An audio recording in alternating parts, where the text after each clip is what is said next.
Hello everyone, welcome to An Abundance of Books. My name is Julia and today we are doing a review of the 2022 Read Harder Challenge, which I have completed successfully, mostly. For those that don't know, the Read Harder Challenge is put on by a book riot every year. It's usually 24 prompts of books to read throughout the year that you can pick up. They generally have articles relating to each of the prompts. And so I made it a mission back in January to complete the 2022. Now, you will be a judge of how successful I was at that. What we're going to do is go through all 24 of the books that I read, give them all a rating based on my enjoyment, and a rating for how well I think it fit that prompt. As well, there were 3 books in November that I said I have to finish these to finish it, so this will also be a vlog for those books. And we're going to break it up weirdly. We're going to do 6 prompts, vlog, 6 vlog. You get it. And the books that we will be reading are The Ballad of Black Tom by Victor LaValle, The Final Empire by Brandon Sanderson, and The Complete Persepolis by Marianne Satrapi. There will be timestamps down below. I know this is a weird way to do it, but it is what I want to do. So we can go ahead and get started. I printed off a sheet of paper, not in January, but pretty early on to keep myself accountable. I haven't done it yet, but I'm hoping to make a nice graphic, so let's see how well that works out. First prompt, read the biography of an author you admire. Already I knew I was going to be cheating for this one because I don't read classics and basically nobody's going to have a biography unless they're super old. So my original plan was to read Shonda Rhimes has an autobiography memoir-y thing out. I was going to read that, but instead I ended up reading I'm Glad My Mom Died by Jeanette McCurdy. We're going to go ahead and give this a 1 for accuracy because Jeanette McCurdy has said that she wants to write more and she's written screenplays and stuff like that, but it doesn't really count. I don't admire her for being an author. Now I do. This memoir was absolutely 5 stars, but it's a 1 star for accuracy. It's also memoir, which is more like autobiography, but even this wanted biography, so definitely a 1 star, but a 5-star book. Highly recommend. Second prompt, read a book set at a bookstore. I ended up reading Book Lovers by Emily Henry. I'm gonna give this a 5 out of 5. The bookstore plays a pivotal role in the story. I did sort of stumble into it. This was one that I read the book and then was like, oh, this will fit perfectly for this prompt. And what did I rate this book? I think this was a 4 star for me, not quite a 5. I really like Emily Henry, but I think that there was some missed potential with Book Lovers that had to knock it to a 4. Prompt number 3, read any book from the Women's Prize Shortlist Longlist Winner List. This was one where I very intentionally had to go seek it out, but thankfully the 2021 winner was Pure Nessie by Susanna Clark. This is one that I've been hearing everywhere. It is kind of a booktube darling, but not intimidating in the way that I think a lot of the Women's Prize list is. So this automatically gets a 5 star for accuracy, but a 3 star for enjoyment. A lot of things that I like in this, but again, I feel like some missed potential. Maybe I wanted it to go in a different direction, especially it being more genre fiction. I don't know how to talk about this book, so if you're interested, read it. It's way more approachable than I would think. Like, I'm very happy to have read a prize winner like this and do think that it has mass appeal, just not necessarily mass 5-star appeal. Prompt number 4, read a book in any genre by a POC that is about joy and not trauma. I thought that this was a good one. And I read a couple of things that could fit for this, but I wanted to go with one that was completely just joy-based. Though I don't know where it ended up on my shelves. I ended up reading #VeryFat, #VeryBrave by Nicole Byer. This hardly counts as a book. It's mostly pictures. It's sort of a fashion memoir of Nicole Byer. There are some words in this book. I did read it, but I just thought that this was a great option for this. Maybe I'd give it a 4 star for accuracy because what genre is this? And I give it 3 stars because there's nothing wrong with this book. It's just, you know, not great literature. I don't think Nicole Byer would condemn me in saying that. Prompt number 5, read an anthology featuring diverse voices, and for that I read Love Beyond Body, Space and Time, an Indigenous LGBT sci-fi anthology. I think that this is a 5 star in accuracy. It's definitely got as much diversity as you want. They're all by Indigenous authors, but I think you do get L's, G's, B's, and T's. Persepolis. I think that this is a great book, but I did end up giving it 3 stars for enjoyment, just because short stories aren't necessarily my thing. There are some in here that I did really enjoy, but the collection overall kind of has to be 3 stars. But it's also itty bitty. If this is something that you're interested in, I do recommend it. And prompt number 6, read a non-fiction YA comic. For that, I read Persepolis by Marianne Strappi. The accuracy of this one is hard because I don't think it's marketed as YA, but it does cover the author and her life growing up from, I want to say 7 until she's like 24. As for my enjoyment, you will have to wait until later in the video to see that.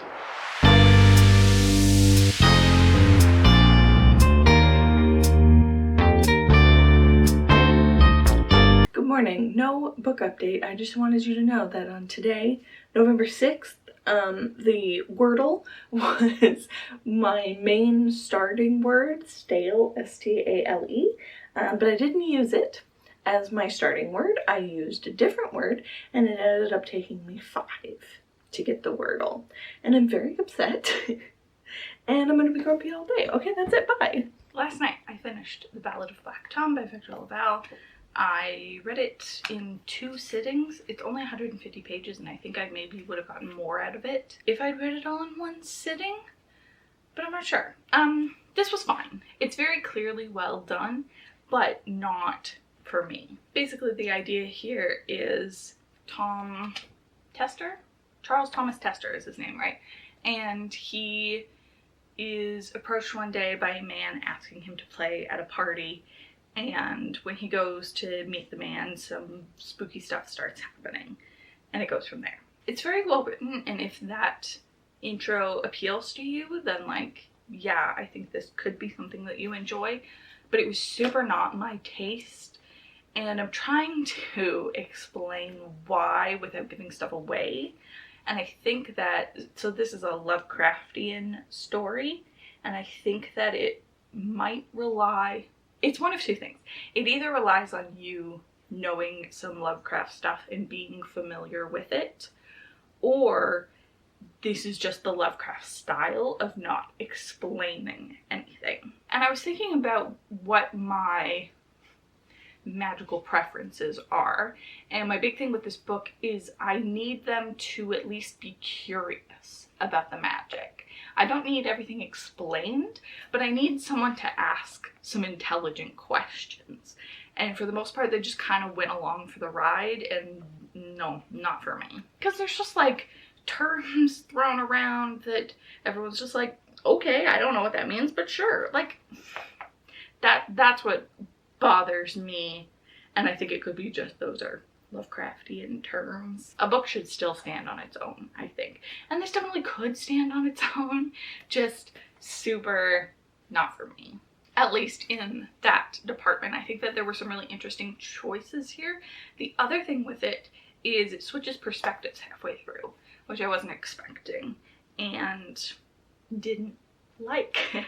I wanted to be following Thomas the whole time, and I wasn't. And he's definitely got more interesting things going on behind the scenes while we're following this other character. So yeah, this is a 3-star for me. It's definitely not a bad book, and I didn't have a bad time, but I kept expecting like the action to start, and it kept being delayed. And the ending is good. Like there's some real dark stuff that happens. I should mention also, I had a very bad dream last night, which I attribute to a combination of this and American Psycho. And it was really bad. I didn't sleep for like 2 hours.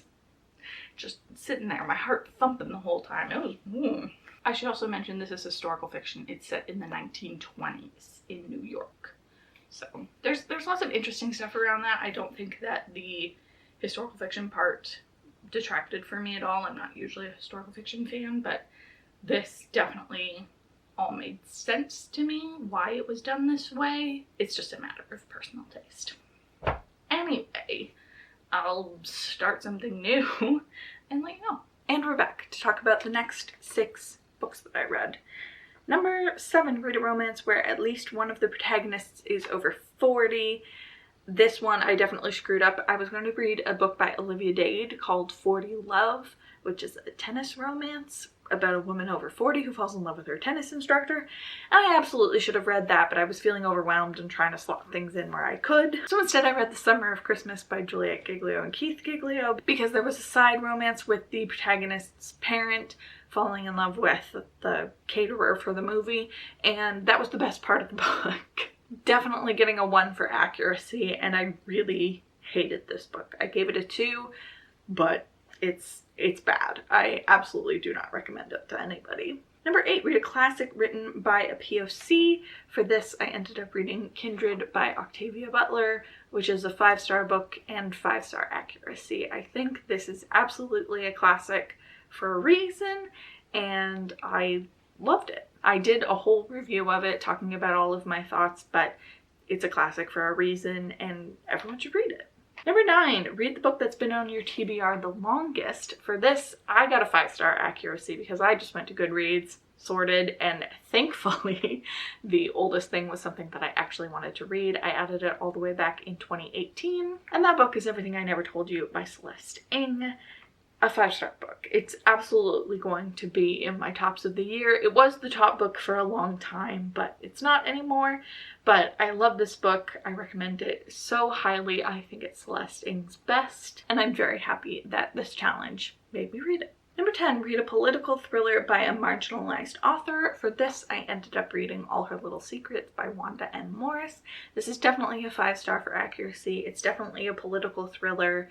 It's about a lawyer doing lawyery stuff, but it was just a 3-star book for me. It was fine. It just wasn't really something I enjoy. Political thrillers in general is something that I don't really enjoy, but I was also reading it for the Literally Dead book club, so this is one that was easy to slot in after the fact. Number 11, read a book with an asexual and or aromantic character. This one is interesting because I specifically picked a book for this, and I was wrong about it. I looked at a bunch of lists and people said that Vicious by V.E. Schwab featured an asexual character, and that is not confirmed, at least in this first book.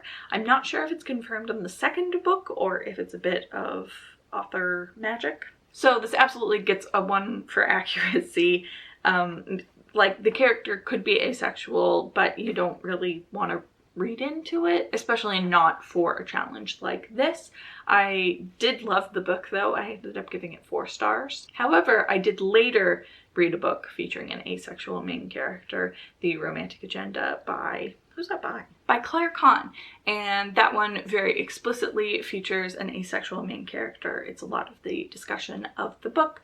Unfortunately, I didn't like that one as much. I gave it 3 stars, but that would have been a 5-star for accuracy. Unfortunately, I already wrote it on my paper in pen, so I feel like I'm locked into Vicious and these bad mistakes. And then number 12, read an entire poetry collection. Poetry is not something I read. It's not something I enjoy. I don't get it. But I ended up reading I Would Leave Me If I Could by Halsey. I gave this a 5-star for accuracy because it is a poetry collection and I did read the entire thing. What more do you want from me? Unfortunately, I didn't like this. It ended up being way too long. There were some good poems in there, but it definitely should have been edited. It kept coming up, like the same words kept being used over and over again. And poetry just is not my thing, so I gave this 2 stars.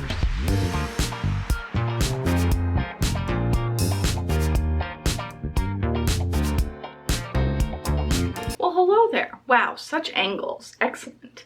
It's been like 2 weeks since I've talked to you because I was waiting to finish Babel. I can just go grab it. Here's Babel. It took me a long time and I didn't want to have 2 giant books on the go at once. Especially 2 fantasy stories with like pretty large casts. I just didn't want to get them confused. So this is finally done. It took me like 3 weeks to read, which in the grand scheme of things is fine.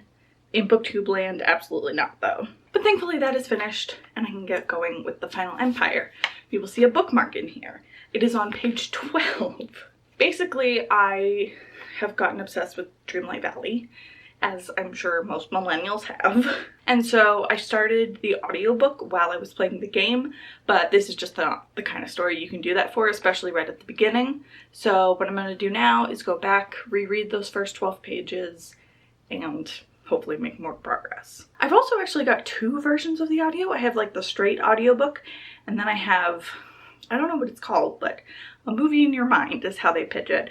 So I'm gonna try both of those now too, because I don't know if the movie in your mind is gonna have all of the descriptive stuff. The thing that I keep thinking it is there was like a BBC production of The Lion, the Witch, and the Wardrobe that was like full cast with sounds and stuff, but they didn't read the story. It was like a play. So if that's what it is, while I would enjoy that, it doesn't quite count in my brain.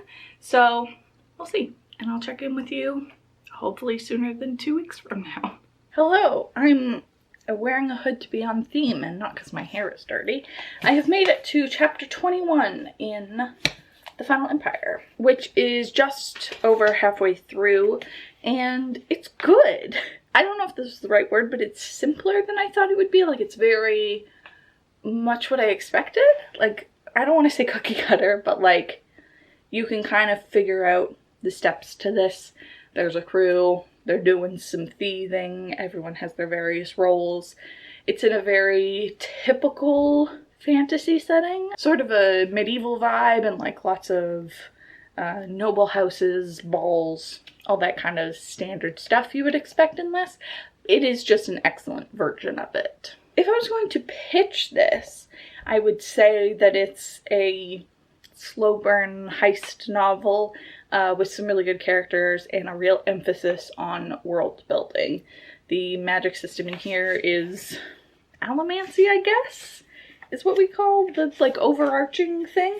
There is also a glossary in the back that tells you what all of the metals are, how they work, and a glossary of terms, which is really helpful and very well explained within the book. If I had one complaint, it's that I don't really care about the intricacies of how this magic system works. And we do spend quite a lot of time explaining it. And I was initially impressed because the first like big introduction that we have is Kelsey, or one of our main characters, just going on a raid, on a fight, and using it and like explaining that he's using this, but very much in context. However, like 2 chapters later, he has a training session with Vin, and it just explains everything outright, which I understand. It's a very strict magic system. A lot of people really like that. For that. I'm just not one of those people. I haven't explained who anybody is, but I should do that. It's about our main character, Vin, who is a 16-year-old girl who is part of a thieving crew, who then gets recruited by Kelsier, who is this sort of the myth, the man, the legend. He's a very skilled Mistborn, and he finds out that Vin is also Mistborn and is training her, as well as them coming up with a heist, a plan to overthrow the Final Empire and the Lord Ruler, who is like God, apparently. The intricacies of what all of that mean are very clearly laid out in this, and I've had a good time talking to my husband about it because he's already read it, and he has said that every question that you have will have a definitive answer, which, heck yeah, we love to see it. It's very hard to do in a fantasy trilogy, but everything that I've asked him so far, he said, yes, there is an answer for that. Because sometimes I also feel like maybe I'm missing stuff. I am doing a mix of the graphic audio, which I'll link down below if I can, because it's really good. But I'm reading it physically a little bit, but mostly it's been the graphic audio, which I do highly recommend, but you definitely have to be the kind of person who is already really good at audiobooks. Like, there's a lot going on, there's a lot of layers of sound, and if you have any kind of trouble concentrating, you're gonna get lost immediately. It's also not the kind of thing that you can follow along because they have changed it in very minor ways, but like if you're reading dialogue and in the middle it says Vin said or something like that, they're going to exclude that because theoretically you already know what Vin's voice sounds like, which means that you can't follow along with the graphic audio. It's too hard, it's too much. There is also a regular audiobook that I tried too, which I liked, but going from the graphic audio to just some guy doing it is a real hard pill to swallow. But one of the things that the graphic audio did that I thought was so smart was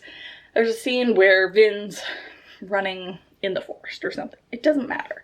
So you've got the prose, I guess? Is prose the opposite of dialogue? I feel like it must be. You've got the narrator doing the prose, but in the background, you've got the sound of Vin like huffing while she's running, and footfalls, and wind through the trees, which I really like because it keeps that sense of momentum that otherwise I'm the kind of person who will skip to dialogue. So this kind of bridges the gap in between that and keeps the momentum of like Vin is actually doing stuff, we're not having a tangent.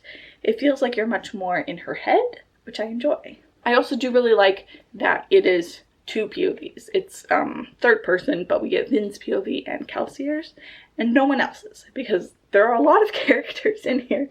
There's a lot going on, but I think limiting it to those two POVs lets you explore a lot of the world and the relationships between different people without getting bogged down in it. I will say, I don't trust anybody. There's been a lot of references in here to, there was a secret drawer with a false back, and iterations of like, dig deeper.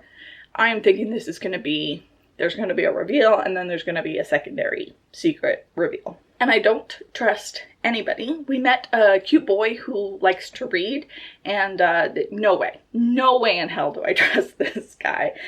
He's a cute boy who reads, so like I'm down for as much page time as he wants, but I do not trust him for a second. I'm excited to see where it goes. I was worried this was going to be another babble and I would be cutting it real close with finishing it, but I'm definitely gonna get it done. It's December now, if you didn't know, so definitely didn't finish this as swiftly as I might have liked to, but I will certainly finish it by the end of the year, and then I'll definitely read the next one next year. Am I committing to that? Ooh, no, I shouldn't commit to that until I finish this. Anyway, really enjoying it. I really like Vin as a character now. She's very, not whiny in the beginning, she's very distrustful of everybody, and her whole inner dialogue is just like, he's scamming me, he's doing this, where it's like, he's not, and even if he is, like, I need to hear more from you, but I'm liking her a lot more now. She's really coming to her own. She has her opinions. She and Kelsier have a very good dynamic. There's lots of like good banter in here. You can feel the relationships between everybody. Like, it's good. If I had a complaint, I think it would be that I'm reading this in the context of other heist books, which the only ones I can think of right now are YA ones, Six of Crows and The Gilded Wolves, which has a very strong emphasis on the crew. And this one is much more just Vin and Kelsier, and they're kind of off doing their own things, and the crew is, they're there. They're just not involved in the same kinds of things that Vin and Kelsier are doing. And I do need to look it up more, but I remember that Brandon Sanderson is Mormon. He's from Utah, and I think that his views were quite less progressive, but in the years, apparently he has become much more so. I need to look into that more. But one thing that I am just noticing is Vin is the only woman in here who has not been crazy or a prostitute, which is so annoying because like they're justifying it with the old fantasy setting, women didn't have rights, blah blah blah, but like you have one woman, just have two. There are other women, oh, there were maids too. Not confident this book is going to pass the Bechdel test, but I've read lots of books that don't. It just is standing up to me for sure, especially when Vin is, she's got some Mary Sue like qualities, which I know can be a tough pill to swallow. And I feel like if it's the only woman in the story, it makes it even more exacerbated. I don't really care. I'm just having a good time. I'm not analyzing this too thoroughly, but it's a good time. Also, you want to see my new bookmark?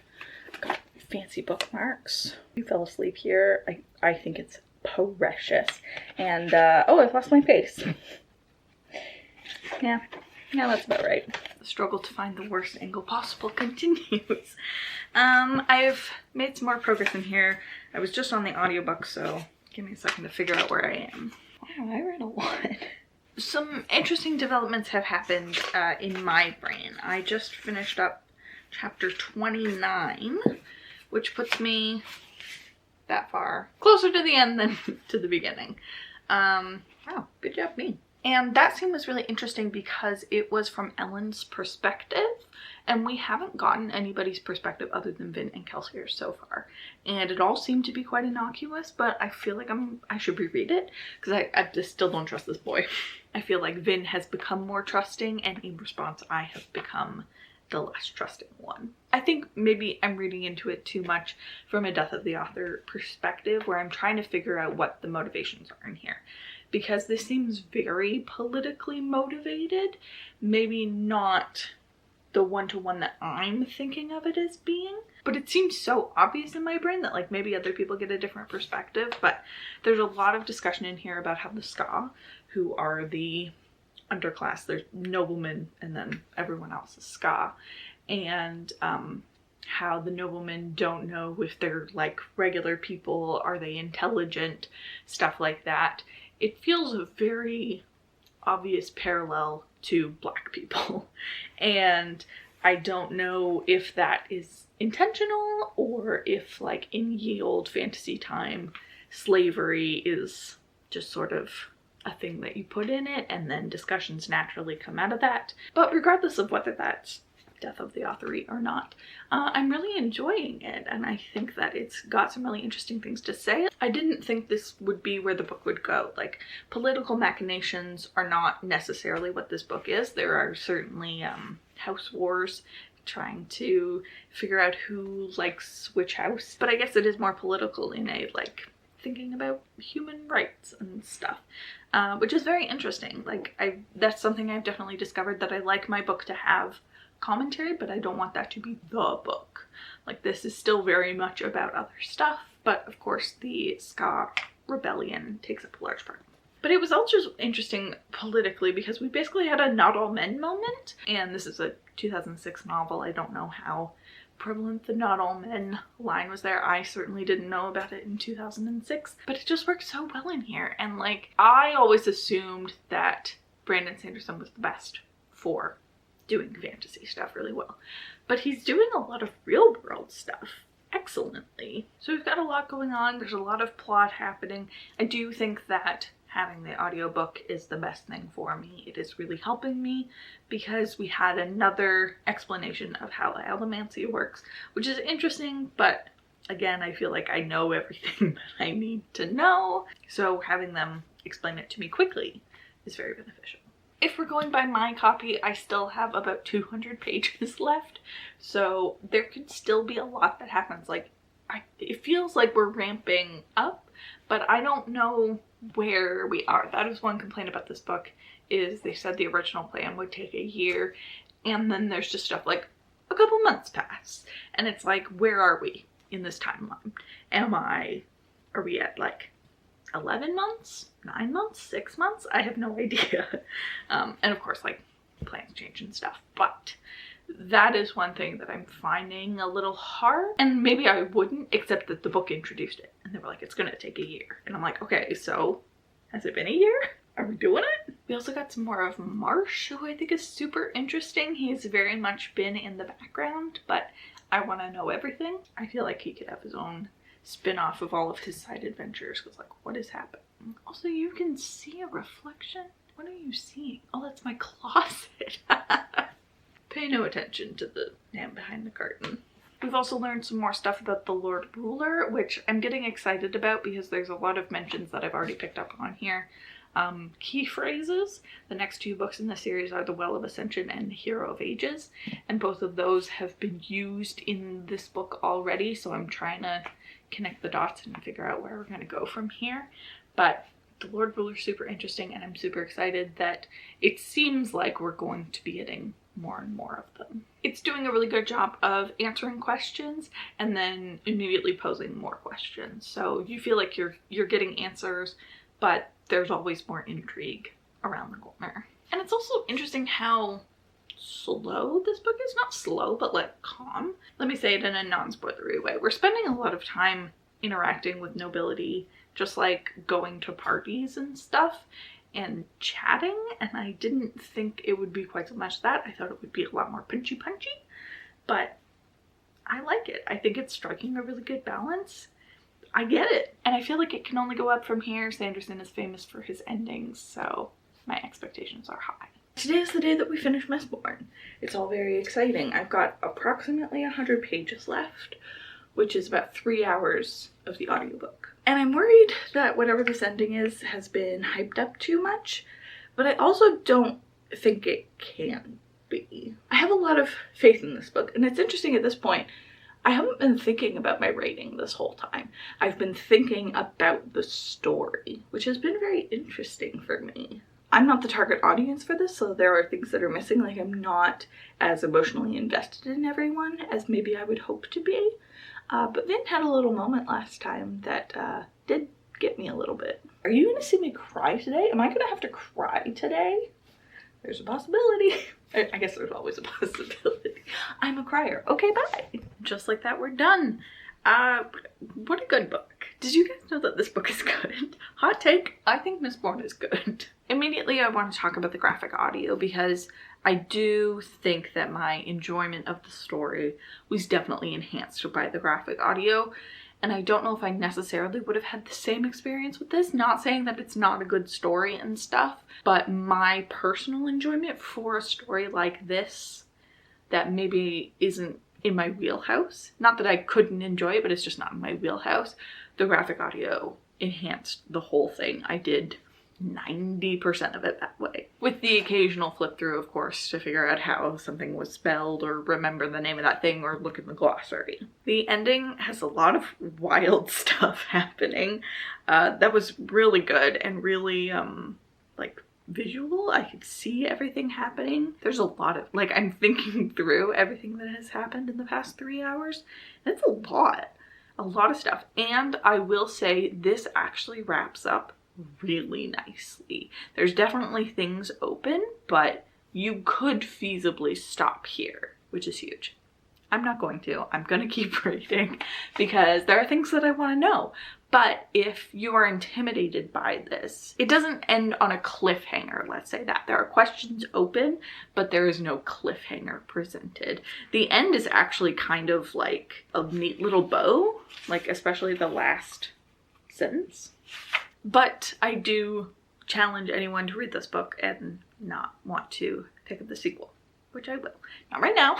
I've definitely been feeling trapped by this book, not because of the book itself. I think that I have a hard time balancing long books because if I read something else at the same time, I have guilt about this, but you don't care about that. Let's talk about this book. There are so many interesting themes in here about religion that I really am so interested in and need to look into further because it seems very one-to-one to me. The kind of things that happened that I can't talk about, of course. Yeah, nothing in the back half of this can you really talk about. Can I say one thing? No, but I can maybe talk about it more broadly. A lot of my predictions in here came true, but a lot of them did not.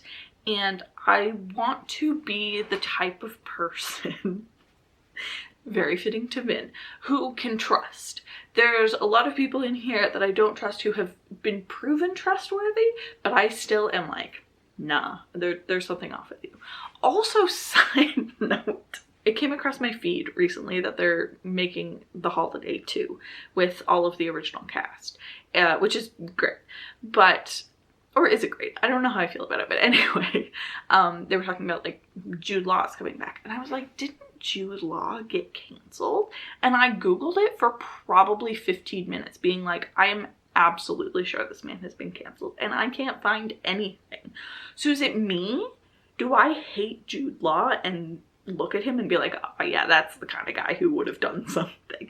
Like, is this a new Berenstain event? Is this a Berenstain event of one? Please tell me if you thought Jude Law got canceled. He's just super creepy. Anyway, that's kind of how I feel about this, of like there were people who started off trustworthy and I was like, no way. And they ended trustworthy and I'm like, No way, I don't.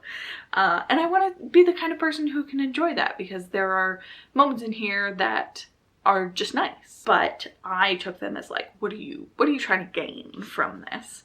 So that's obviously a me problem, but generally that is something, how do I get out of my own head with my predictions? It's definitely not what I anticipated it to be, but it's so interesting, and like they talk about the world building in here being excellent, which I thought was just going to be the metal bending and the allomancy, but it's not. It's a lot. There's a lot of history to this place. There's a lot of current context, political stuff, and characters from everywhere. There's so many characters in here, but they don't really get that confusing, which is really nice. I do wish we had more of the main crew, like Clubs is in the main crew, and I think he spoke twice. It makes me feel weird for liking Clubs as much as I do. But yeah, this is great. Vin's great. It's an excellent story, and there's so much for the next one. I'm gonna have to read it soon, aren't I? Because there's so much in this book. I'm gonna give it 5 stars. I don't know if I said that already. I don't know if it's been evident this whole time. Unless the ending did something to really piss me off, this was gonna be 5 stars. So I've got one more book to read. It's a graphic novel, so hopefully that'll take less than the, 3 weeks it took me to read this? It takes me 2 weeks to read the first half and then 2 days to read the last half. So pretty typical for my reading, but I'm excited to move on to something else and be able to participate in the online discourse, although I probably can't until I've read all 3 books. Oh well. Yay! I'm so happy for me. Let's continue with the video. What am I gonna do now? What do I do with my life? I have so much more that I want to say about this book. I'm wondering if I'm going to do a full spoilery talk about it. No commitment, but maybe I just need real life friends to talk to about this. And we're back. Are you sick of me yet? Let's talk about number 13, Read an Entire Adventure Story by a BIPOC author, and I ended up reading Race to the Sun by Rebecca Roanworth. It's here somewhere, isn't it? Here it is. This is absolutely a 5-star for accuracy. It's a middle grade book about a Navajo kid who goes on an adventure, meeting gods and trying to save her father, I think is the plot of this. I read this in January. It's been a minute. I thought it was fun, perfectly fine, but didn't spark the same thing in me that some middle grade can. Obviously, I'm not the target demographic for this. I gave it a 3-star. Number 14 is read a book whose movie or TV adaptation you've seen but haven't read the book. This is a tough one for me because I explicitly hate that. I feel like I have a much more visual memory, so if I see an adaptation, that is going to overtake the book in my mind, so I generally try not to let the two mix. However, there was an adaptation that I had seen, Shadow and Bone, of course.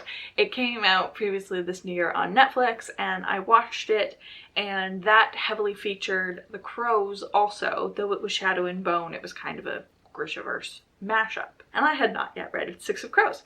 So that's what I did. So I think this is like a 4 for accuracy, because in name it is not an adaptation of the thing that I read, and also it's not following the same story, it's just the same characters. It's close. It's a 4. And it was also a 4-star book. I really enjoyed finally getting around to it, seeing what the hype was about. While I don't think that this is necessarily the greatest book of all time, I do think that it is set up for fandom, which kudos for that. Then we have number 15, read a new to you literary magazine, print or digital. So I think I read this in my previous vlogs for the Read Harder Challenge. And so this, I just went on my library and they had a Reader's Digest Canada. I just read through some of it, most of it. I thought it was dumb and boring. I didn't have a good time. There's a reason that I don't read stuff like this, but I appreciate that if they were going to put a challenge like this, that it was short. I'm gonna give myself a 4-star for accuracy. This is it's not necessarily new to me, like I've read Reader's Digest before, not sitting down and reading the entire thing, but it was not an experience that I enjoyed. I will stick to my novels. Number 16, read a book recommended by a friend with different reading tastes. You will have just seen this. I read Mistborn, The Final Empire by Brandon Sanderson.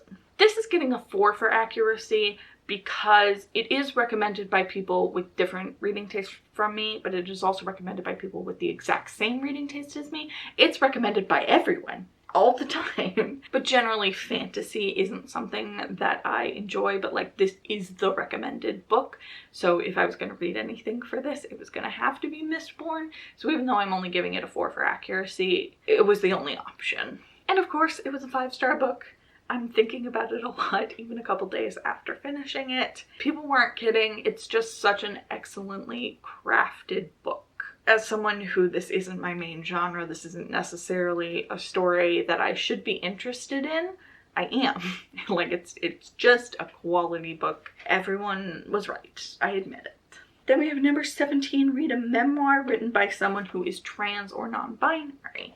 For that, I ended up reading I'm Afraid of Men by Vivek Shah. I read this right in January and it has stuck with me since. I think that this is just such an excellent book. I then also read Vivek Shah's next book, People Change, where they do a lot of discussion and reflection on the first book, which was very interesting. And it talks a lot about the trans and non-binary point of view. The author is very aware of her gender and how it affects her, and she's sort of cycled through what she wants to call herself because she's feminine, but woman doesn't necessarily apply. I think it's a 5-star for accuracy and a 5-star book. I highly recommend I'm Afraid of Men. It is such a thoughtful, and it's also itty bitty, like absolutely you should read it. But a book called I'm Afraid of Men by a trans femme person is obviously something that, like, you can tell that's going to be a fascinating book, and it absolutely was. And then we have number 18, read the best blank writing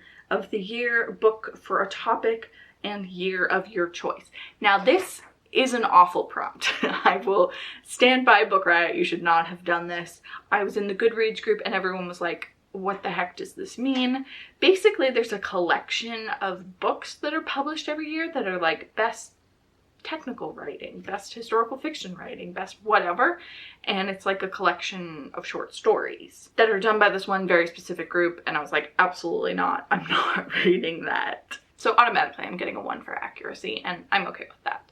So what I ended up doing was like, what is in the spirit of this? So I read a Goodreads choice winner.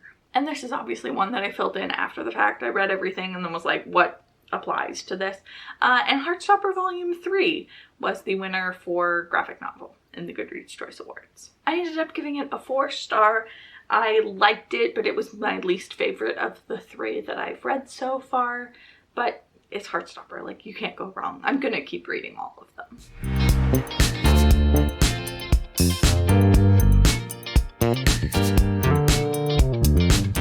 Well, hello there. Someone got her period today, so we're having a very low energy day, but I have started Persepolis. I'm 55 pages in and I'm really enjoying it.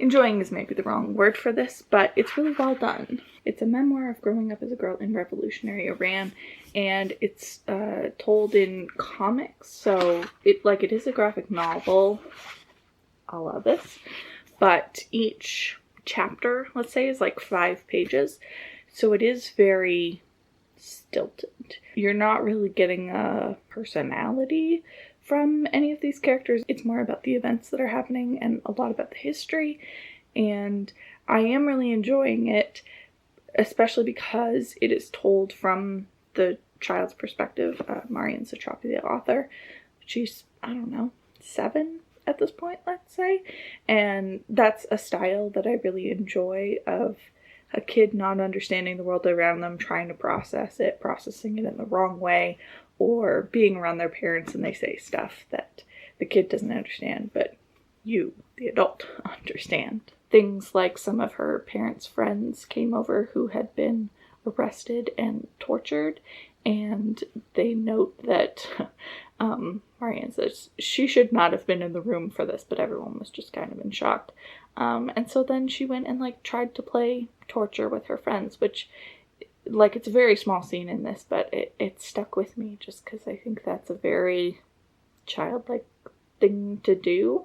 Just a way of understanding it and not understanding necessarily what's wrong about it, just trying to understand by any means necessary. It's definitely a lot more non-fiction-y than I was expecting. It is definitely a memoir, and maybe we're just setting the groundwork at this point and it'll get different, but I'm enjoying it. And it's not a super fast read. Like, I timed myself when I read Heartstopper. The words are also quite small, so it's gonna take a minute. It's not a one-sitting kind of thing. Well, I guess it is for other people, just not for me. And this is a bind up. It was originally published in 2 volumes. My goal is to get through the first one today. I don't know how intelligently I'm going to be able to talk about this book. I also didn't realize it's as old as it is. It was published in 2003. I think it's just a very cool project of a book. I can't imagine this getting a low rating from me. But we'll see. And I'll talk to you later.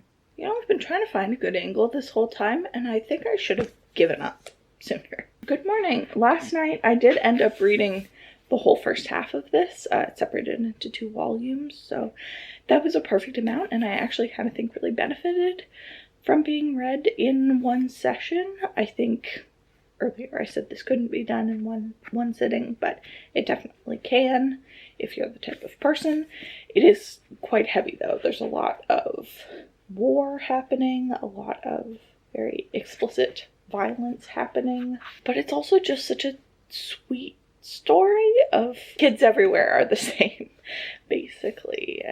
I'm really enjoying it. There's some really interesting posturing on politics and what unites a nation, how people think that the war should go in the moment versus how it actually goes. And I still stand by, you don't really get to know any of the characters super well. It's very much just like our main character and then her parents. But you do still feel things. Like, just because they're not fully fleshed out doesn't mean that I don't care about them. And I do cry very easily. I haven't cried yet. But we ended the first half. She's been sent away from Iran to live in Austria with a friend of her parents. I think it's going to be a very different book from here on out.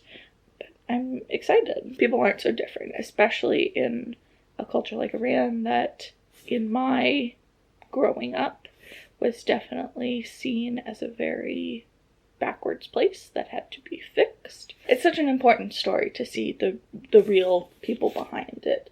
And the back here says, Persepolis provides a unique glimpse into a nearly unknown and unreachable way of life. Drawn from the perspective of a preteen girl, no less, is going to be it's definitely very heavy. There's a lot of war happening, a lot of conflict, but I think it's also done in a very approachable way, and I can already tell I'm going to be recommending this forever. Also, last night, completely unrelated, but I have footage of it, so you must see it. I played Wii Golf and had one of the best shots I've ever seen in my life, and I'm extremely proud of it, and now you must watch it. So, I finished Persepolis, and I'm just now realizing I don't know why it's called Persepolis. No one in the book is named that. It must be a word that I don't know. I will have to look it up. But regardless, I really enjoyed this. I definitely think that the first half is stronger than the second half, and I don't know the story behind the publication because it is 2 volumes, so the second volume's fine. It's just, I don't know if it's personal preference or if it's actually different. Like, she moves away from Iran for a time and then does come back, so I think maybe that's part of it. Just the Iranian stuff was more interesting to me.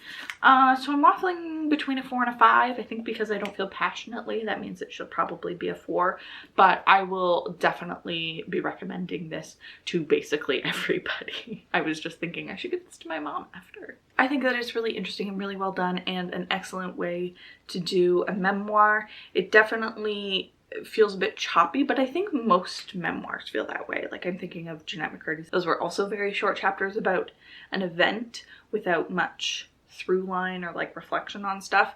This is sort of the same thing, but with a good amount of history included throughout it. Some of it general history and some of it personal history, stories told by her friends and relatives. I'm very happy to have read this, and I'm very happy that now this video will be able to go out. just gonna wrap it up. But yeah, very successful vlog portion of this. A 3, a 4, and a 5. Great. And now we've arrived at the final section. This is the end of the video. You're almost done. I believe in you. Number 19, read a horror novel by a BIPOC author. For that, I read The Ballad of Black Tom by Victor LaValle, which you've already seen. A book that I gave 3 stars, but I think is 5 stars in accuracy. Like, it's categorized as horror. Maybe it wasn't the scariest thing that I've ever read, but it has some very clear horror tropes and influences. And a book that I specifically sought out for this prompt, which is kind of interesting because I've read a good amount of horror, but not by a BIPOC author, which is interesting. I'll have to look into that. Number 20 is read an award-winning book from the year you were born. This one was immediately tough. I'm just going to tell you now, I'm getting a 1 for accuracy. Maybe 1's harsh, maybe it should be 2, but let's stick with 1. So what I did was I looked up everyone who had won something, and Toni Morrison won the Nobel Prize for Literature in the year that I was born. She ended up winning for a collection of essays, which I wasn't interested in, so I just ended up reading any Toni Morrison, and I read Recitative, which I thought was interesting. It's a gimmick book, feels mean to call it, but it is. It's a story about 2 women, one is white and one is black, but you don't know which one's which. And I ended up giving it 4 stars. I get it. I don't know that I necessarily enjoyed it. Number 21, read a queer retelling of a classic of the canon, fairy tale, folklore, or myth. So a lot that I had to work with here. What I ended up doing was looking through a book riot list for this. I'm pretty sure that's where I found it. And I stumbled across Silver in the Wood by Emily Tesh. This is a retelling of The Green Man? Pretty sure that's it. Which is a story I've never heard of. So I'm giving myself a 3 for accuracy because even though it's a retelling, I don't know the original story, so it doesn't really count. It feels like the purpose of this is to reimagine a story that you already know. And I didn't know it, but it was queer. But not a story that I enjoyed. It was very slow fantasy, like really nothing happened. Very unexplained. I gave it a 2 star. Number 22, read a history about a period you know little about. This I am giving 2 stars for accuracy because I didn't read a history. I ended up reading a memoir, but I should have done it, but nonfiction really hasn't been hitting for me this year as much. So I ended up slotting in a book that I had already read, Born a Crime by Trevor Noah, Childhood Stories of Growing Up in South Africa. It's subtitled something like that. And so it is very memoir heavy, but there is a good amount of history in it. There are just paragraphs talking about the current political situation in there in between all of his very personal family stuff. I gave that book 4 stars, and I thought that it actually worked pretty well for this prompt, learning a good amount about a time in history that I didn't really know much about apartheid, and in a way that I am comfortable consuming it, I guess. I think Persepolis is also a really good option for this, very much in the same vein, but we ought to use that for a prompt. Then we have number 23, read a book by a disabled author. I ended up reading Unmasking Autism. Who's this by? Devin Price. I didn't write authors on here for some reason. Don't judge me. This is definitely a 5 star for accuracy. There is a good portion of the book where people discuss whether they want the label of disabled on them. So I thought that that was super interesting and a 5 star book for me. I thought this was really insightful. I think about it a lot. I've been going on a bit of an autism journey this year, and it has been super helpful in scientific discussions of how it works, the practical application of how do you get officially diagnosed with something and why that is a benefit or isn't. It's just given me a lot more freedom to be myself, I feel like. Example, I'm a picky eater. Does that come from autism? Who knows? But it's something that I always sort of feel embarrassed about, and this book is like, no, do whatever you want. Like, who cares if you're a picky eater? You wouldn't judge someone else for that if it was part of this, so don't judge yourself for it. That's just a very minor example, but like, something that has actually significantly helped me. And then number 24 is kind of a gimme, and I used it as a gimme. It is pick a challenge from any of the previous years to repeat. So I ended up going for something super easy, a cover that I don't like, that doesn't have to be anything. This was something I slotted in after the fact as well. And I used Dial A for Aunties by Jessica Sutanto because I hate this cover. I have grown to love it, I think, after reading the book and like understanding what the story is. But I'd been hearing about this book forever and was always turned off by the cover, and now I love it. This is a 5-star book for me. I'm gonna give it a 4-star in accuracy because I don't like hate the cover. There are other covers that I hate more, but also the UK version of this one is so much better, and I wish we had it. Then right at the bottom, they throw a curve wrench at you and say bonus tasks, complete all tasks with LGBTQ authors. Didn't do that. It was enough of a struggle as it is, and rating accuracy based on how queer someone is, no, I'm not going to do that. With all of that said, let's talk about how successful this was. When I set out to do this, I did mean to really throw myself into it. I did want to do everything properly, but as the year progresses, you just kind of want to read what you want to read. Like, I don't want to set aside all of these books on my TBR to read a history. That's just not interesting to me. But I am proud of myself for finishing it. There's a lot of books on here that maybe I wouldn't have read otherwise, maybe I wouldn't have prioritized. But in terms of cold hard stats, I have an average of all of the books that I read for this. The average rating is 3.666. My overall average rating for the year as of right now is a 3.6, so it's right in line, but it is also, I think, skewed because there are 24 books on here, and as of right now, I've read 102. This is a very significant portion of my reading, so it makes sense. And then in terms of accuracy, it's a 3.7 average, which I think is good. I think I couldn't expect any more than that, especially considering the number of ones on here, the number of like blatant, I am not doing what you told me's. I am perfectly happy with a 3.7, and the fact that it's like almost exactly in line with my rating is kind of nice. And that's it for the Read Harder Challenge. I don't have to think about it for the rest of December, which I'm very thankful for. Will I be doing this in 2023? Absolutely not. One time was enough. 24 is far too many challenges, and they're far too specific. Like even things like read a new to your literary magazine. How am I supposed to fudge that? How am I supposed to make that work for the type of books that I already read? It's just a little too challenging. For me, maybe for someone who reads 300 books in a year, it would be much more reasonable. But with my 100, having a quarter of that dictated to me, I mean, obviously it wasn't completely, but theoretically dictated to me, that's not something I want to sign up for again in 2023. But I'm very proud of myself for finishing it, and who knows, maybe 2024, I'll think about it. I did look, they released the challenges for 2023, and I looked through and I was like, no, I can't do that. But it means when I do my review of my goals video that I won't be completely ashamed. Anyway, thank you so much for joining me. I hope that you enjoyed this video. I hope it isn't 5 hours long. It probably will be. I talked about the Final Empire a lot. Did you participate in the Read Harder 2022 challenge? Let me know. Are you going to do it in 2023? Have I inspired you or have I scared you off? Let me know. Comment down below. Again, thank you so much for joining me, and I will see you very soon. Bye-bye.